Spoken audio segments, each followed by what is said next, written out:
कोणाची र हवा आपलीच र.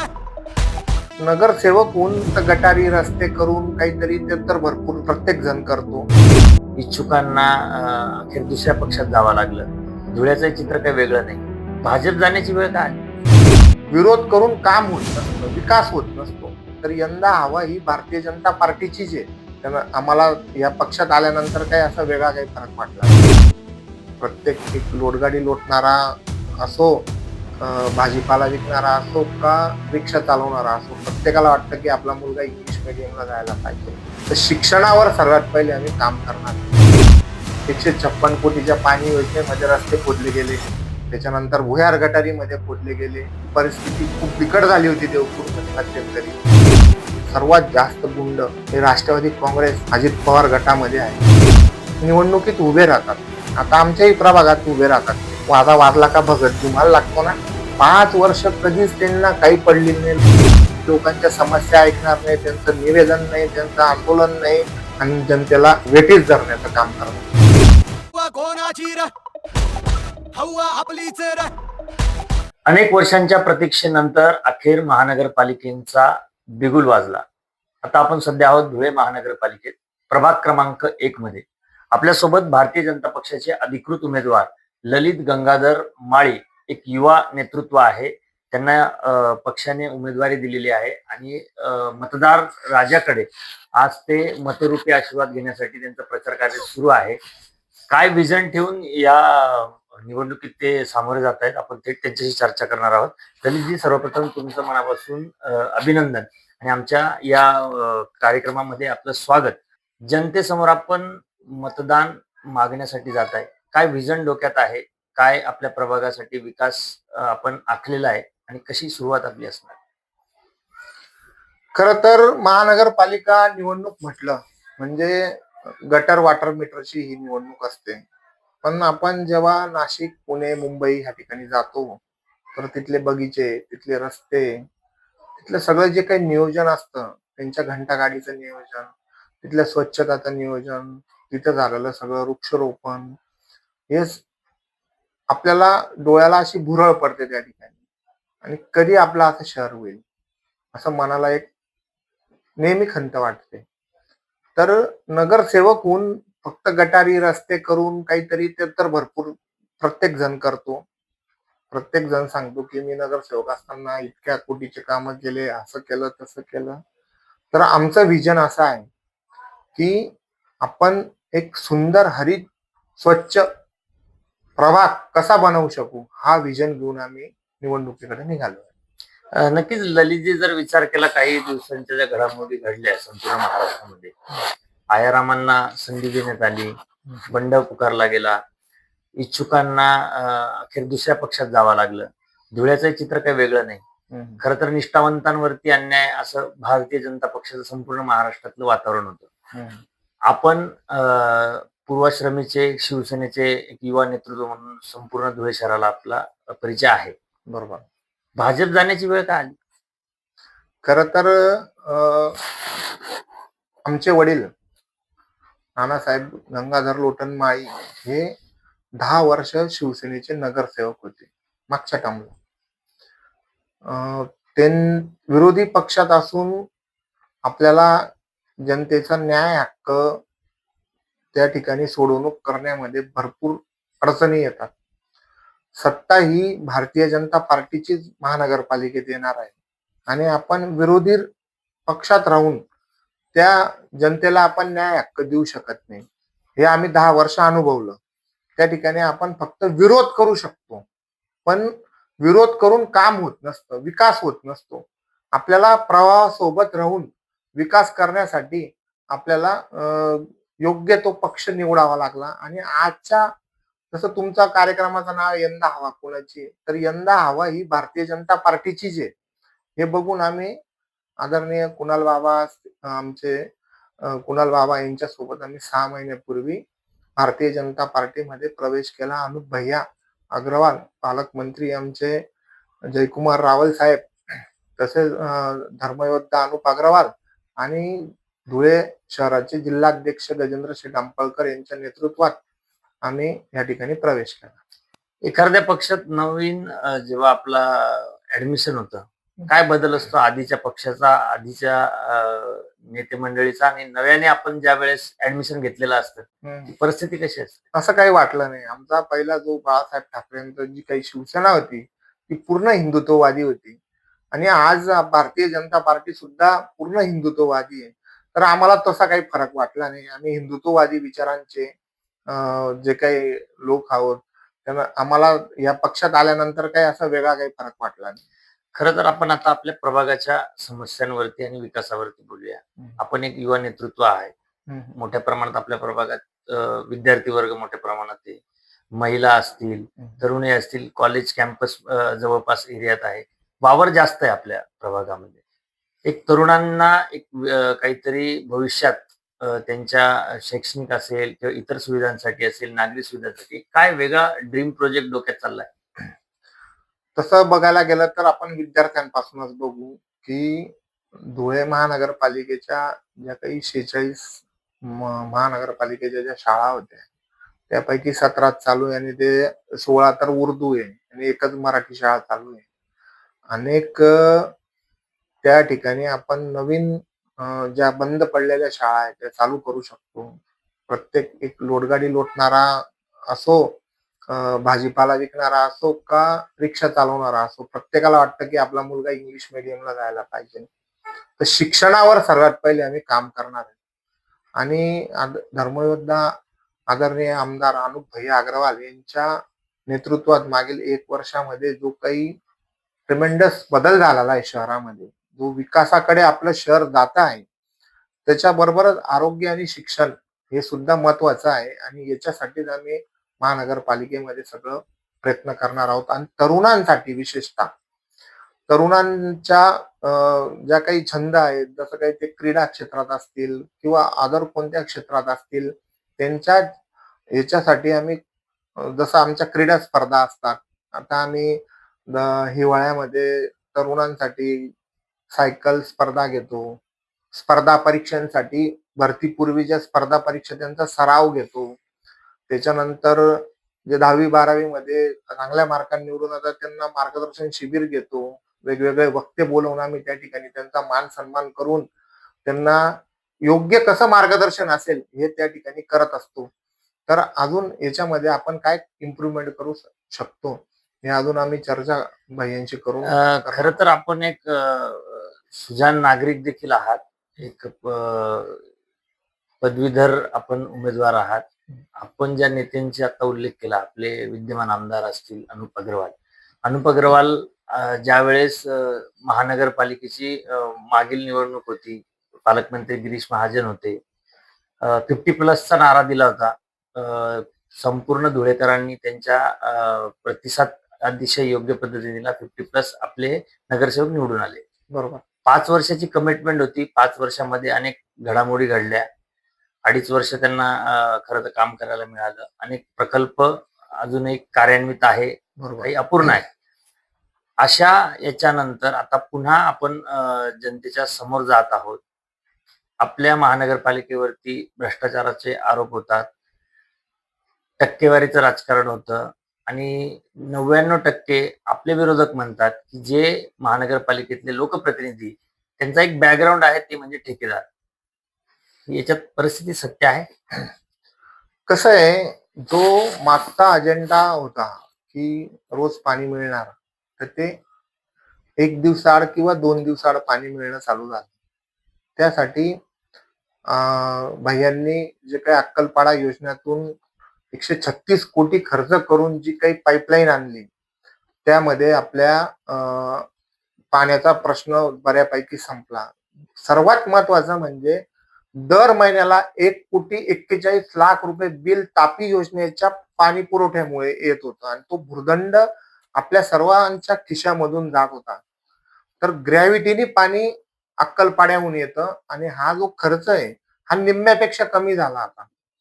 म्हणजे पाणी पुरवठा पण सुरळीत झाला आणि आपले पैशाची बचत सुद्धा या ठिकाणी चालू झाली.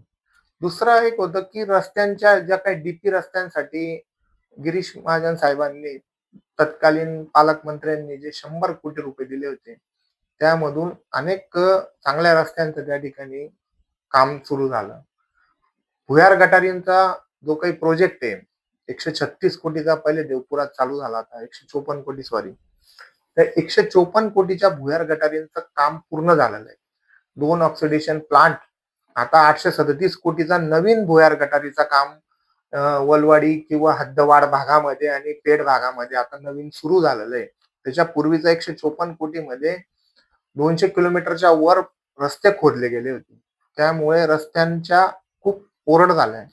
त्यामध्ये आता त्याच्यापैकी 90% रस्ते पूर्ण झालेले आहे आणि ऑक्सिडेशन प्लांट आता फक्त चालू करायचा राहिलेला आहे. बाकी पूर्ण ही पहिली जी काही भुयार गटार योजना होती तिथपर्यंत आपलं पाणी गेलंय. ती इतकी महत्वाची होती की हे सगळं आता भुयार गटार जरी सुरू झाली तरी ते पाणी नदीत जाणार, नदीतून ते परत तापी नदीत जाणार, तापी नदीतून परत आपल्यालाच ते पिण्यासाठी येणार आणि त्याच्यावर अजून काहीतरी, म्हणून ऑक्सिडेशन प्लांट ही आता सगळी मशिनरी वगैरे लावून बिलाडी रोडला 14 MLDचा जो काही प्लांट आहे तो लवकरच सुरू होईल आणि मधुबापू टाकीजवळ जो गावातला ऑक्सिडेशन प्लांट आहे 30 MLDचा सर्वात मोठा, तो सुद्धा लवकरच चालू होणार आहे. तर एक ना असे करोडो रुपयाचे, हजारो कोटीचे काम या मागच्या 5 वर्षात झालेले आहे. आणि हे सर्व काम सुरू असताना कसं राहतं, कोणता विकास काम चालू असताना खूप त्याच्या सुरुवातीपासून गोष्टी कराव्या लागतात. पहिले तर अमृत योजनेच्या 156 कोटीच्या पाणी योजनेमध्ये रस्ते खोदले गेले. त्याच्यानंतर भुयार गटारीमध्ये खोदले गेले आणि त्यामुळे रस्त्यांची परिस्थिती खूप बिकट झाली होती देवपूरमध्ये मध्यंतरी. पण ती आता बऱ्यापैकी सुरळीत झाली. दलितजी, एक युवा नेतृत्व आपण करतात. धुळ्याचं नाव जर महाराष्ट्रात विचारलं तर गुंडगिरी मोठ्या प्रमाणात फोफावलेली आहे. दिवसाढवळे खून होत आहेत, मुलींची छेडछाड होते, बलात्काराच्या मोठ्या प्रमाणात घटना आपल्या जवळपासच्या परिसरात घडत आहे. यासाठी काय उपाययोजना एक तरुण यासाठी महिलांनी आणि तरुणींनी स्वतः सक्षम झाला पाहिजे. यासाठी आम्ही आता बघा नवरात्र महोत्सव घेतला, गरबा महोत्सव. यामध्ये आम्ही जागतिक रेकॉर्ड केला. म्हणजे संस्कृती आणि सुरक्षा याचा महासंगम घेतला. गरबा खेळून संस्कृती तर जपलीच, पण सेल्फ डिफेन्सचे त्यांना क्लास शिकवले. प्रत्येक वेळी आपला भाऊ, आपला मुलगा, आपला पती आपल्या सोबत राहत नाही आणि त्यासाठी त्यांना सेल्फ डिफेन्स शिकवला की चेन स्नॅकिंग झाली तर कसं करायला गेलं पाहिजे, तरुणींची छेड काढली तर तरुणींनी त्याला कसा मज्जाव केला पाहिजे, असे सेल्फ डिफेन्सचे क्लास घेऊन आम्ही त्या ठिकाणी सुरक्षा महिलांनी स्वतः कशी केली गेली आहे. आणि गुंडगिरीचा जो मुद्दा आहे, त्या गुंडगिरीचा आजच्या घडीला सर्वात जास्त गुंड हे राष्ट्रवादी काँग्रेस, अजित पवार गटामध्ये आहेत आणि ते या ठिकाणी सगळा देवपूरचा परिसर या ठिकाणी ते बघितला असेल आपण. आताच गोळीबार झाला. आपण आपले आजकालचे म्हणजे शेजारी झालेले आहेत. राष्ट्रवादी काँग्रेस जरी म्हटलं, आज मित्र पक्षच झालेला आपला सत्तारे, तर त्याच्यावरती काही कारवाई होत नाही का? ते आता व्हायला हवी. आम्ही दलितजी, एक आपल्याला एक मोठा वारसा लाभलेला आहे राजकारणाचा. आपले वडील राजकारणात होते.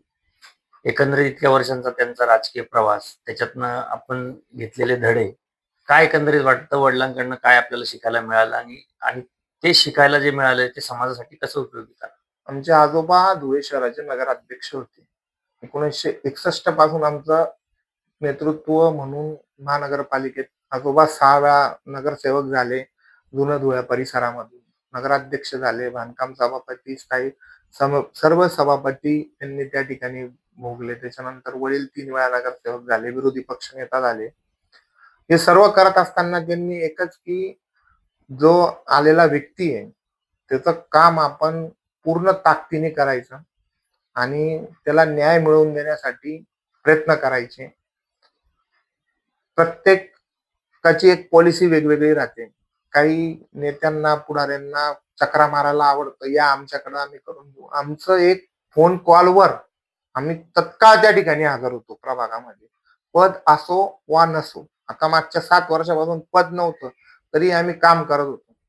तर पद असलं नसलं तरी सुद्धा आम्ही त्या ठिकाणी जातो, त्यांच्या समस्या ऐकून घेतो आणि त्या तत्काळ सोडवण्याचं काम करत असतो.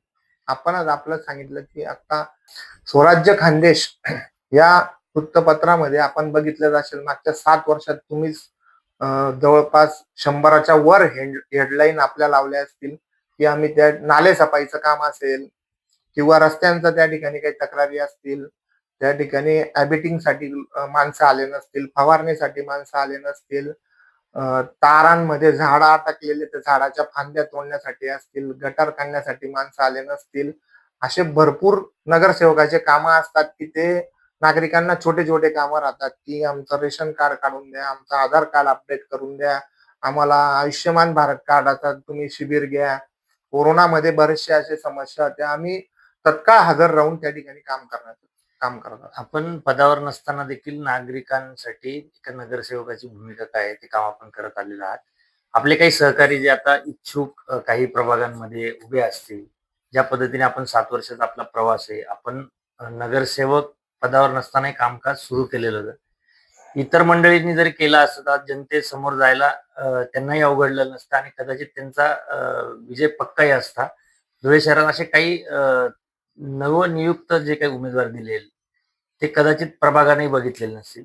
त्याबाबत काय सांगाल की तरुणांनी राजकारणात येताना कोणती भूमिका बजावली पाहिजे आणि समाजाबद्दल आपण काहीतरी देणं लागतं ते कशा पद्धतीच्या त्या राजकारणात त्यांनी पाऊल टाकावं?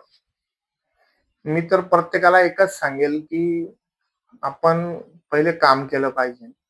काम करून जनतेच्या समस्या समजून घेणं, त्यांचं पूर्ण ऐकून घेणं व्यवस्थित आणि त्याच्यावर सोल्युशन करणं आणि हे तुम्ही सातत्याने करा. आज करून घेतलं आणि महिनाभर काहीच केलं नाही किंवा 4 महिने, 6 महिने. काही तर असे असतात की ते निवडणुकीत उभे राहतात. आता आमच्याही प्रभागात उभे राहतात ते आणि पडले का 5 वर्ष गायब होऊन जातात. परत शेवटच्या 2 महिन्यांमध्ये त्यांच्या अंगात ते जसं ते वादा वाजला का भगत घुमायला लागतो ना, तसं त्यांच्या अंगात येतं आणि ते आता परत उभे आहेत ते. आमचे प्रतिस्पर्धी म्हणून उभे आहेत. 5 वर्ष कधीच त्यांना काही पडलेलं नाही. लोकांच्या समस्या ऐकणार नाही, त्यांचं निवेदन नाही, त्यांचं आंदोलन नाही, त्यांच्याबद्दल त्यांची काही एक भूमिका नाही राहत. आणि अचानक येतात आणि अचानक सांगतात, काहीतरी विचार घेऊन येतात, इकडचे तिकडचे उचलून. त्यांची कोणती विचारधारा नाही, त्यांचं कोणतं काम नाही आणि येऊन उमेदवारी करतात आणि जनतेला वेठीस धरण्याचं काम करतात. पहिले काम करा आणि त्याच्यानंतर निवडणूक लढवा. 100% विजय भेटेल. अनेक प्रभागांमध्ये जातीय समीकरण च्या आधारावरती उमेदवारी केली जाते. आपल्या प्रभागात आहे चित्र? जात-पात हा धर्म कोणी मानत नाही. हे आजपर्यंतचा आमचा काही अनुभव आहे की धुळे शहरामध्ये विकासाच्याच मुद्द्यावर या ठिकाणी लढलं जातं. आपण पाहिलं असेल आपले बाकी काही जे माजी आमदार असतील, आत्ताचे विद्यमान आमदार असतील की त्यांच्या जातीचे मोजकेच घरं असताना सुद्धा ते आमदार धुळे शहराने बनवलेले. असे अनेक नगरसेवक आहेत की त्यांचे त्या प्रभागामध्ये 2-5 घरं सुद्धा नाही राहत त्या जातीचे, तरी ते नगरसेवक कंटिन्यू 2-2, 5-5 टर्म या ठिकाणी ते नगरसेवक आहेत. तर जातीचा हा फॅक्टर काही चालत नाही. तो तुरळक काहीतरी 2-3% राहतो. पण धुळे शहरात त्या ठिकाणी जातीला काही प्राधान्य दिलं जात नाही. एक थोडक्यात जर सांगायचं झालं, मतदान राजाला आपण काय आवाहन कराल? का म्हणून आपल्याला निवडून द्यावं?